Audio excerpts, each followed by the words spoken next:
What's up, football fans? Welcome back to another video. This one is all about the MLS top 10 transfers, well, my top 10 transfers of the last window, which closed on about the 13th of September. I know it was a while back, but it is time to catch up on these videos. Bear in mind that these were my top picks and not exactly listed, were curated by other people. And these only include the teams that are currently in the league and not San Diego FC, who will join the league next season. The league is also currently in the postseason, which works similar to the NHL, NBA, and NFL and MLB, where the teams play in their usual seed and then they get knocked out afterwards, seeded, and they get put into a playoff. And with these teams that I picked, only one player on this list hasn't made it to the playoffs with his team. So I think it was quite a special list that I picked. Just a bit of an explanation on how the transfer window works and how the season works in the MLS. So the season starts about late February or early March. So the primary transfer window runs from January 31st to Tuesday, April 23rd. So that was this year's timeline, and obviously you can get some players in as the season goes along. But then the secondary transfer window opens up. It opened up on July 12th until August 8th. That was for Canadian clubs, and for US clubs it was July 18th to August 14th. This is the normal time where you can purchase a player with money, etc. And then there is another window that I will show you now.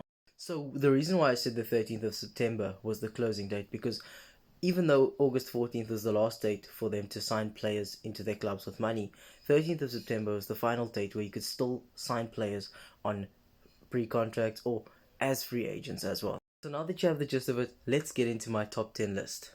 And there are some relatively big names on this list. So for those of you who haven't been watching the MLS, now might be a good time, especially with it being the postseason. So number 10 on my list is none other than Reggie Cannon, who went as a free agent from Queen's Park Rangers in England to Colorado Rapids. The reason why this is an important transfer to me and why it makes number 10 on my list is because the Colorado Rapids adopted a new policy at the beginning of the season with Chris Armas, where they were signing US talents and bringing them back from Europe, bringing in the likes of Zach Steffen from Man City earlier in the season and George Mihailovic coming back from the Eredivisie. In at number 9 I have Tim Ream, who joined Charlotte FC from Fulham FC. And this is perfect for Charlotte, who have recently been adding more experience to their team. They've added Ashley Westwood at one point, and they're looking at players who have a bit of experience. And Tim Ream is a former US international, and he made his name in England playing for Bolton Wanderers and Fulham, and he was quite a good defender, did some service over there, and he comes to the MLS more experienced, and he could help Charlotte in these playoffs. Number 8 is a big name, Olivier Giroud, joining LAFC from AC Milan on a free transfer, and he has been decent for the team so far, and it's going to be exciting to see what happens beyond the season.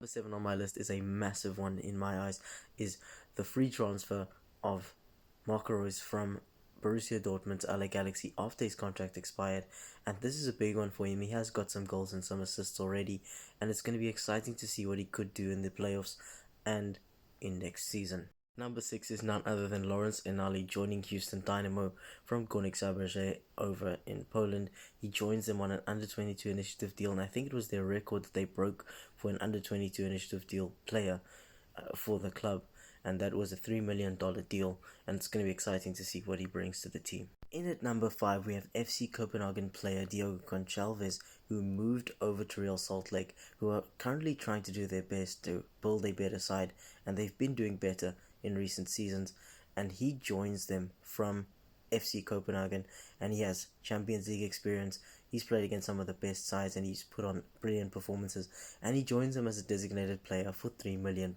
Number 4 is none other than Calvin Yeboah, the African starlet, who joins Minnesota United from Genoa in the Serie A. He is worth $3.2 million. That was the amount they paid for him, and he is a designated player, and he has been in fine form for the team so far, scoring in almost every game that he's been involved in.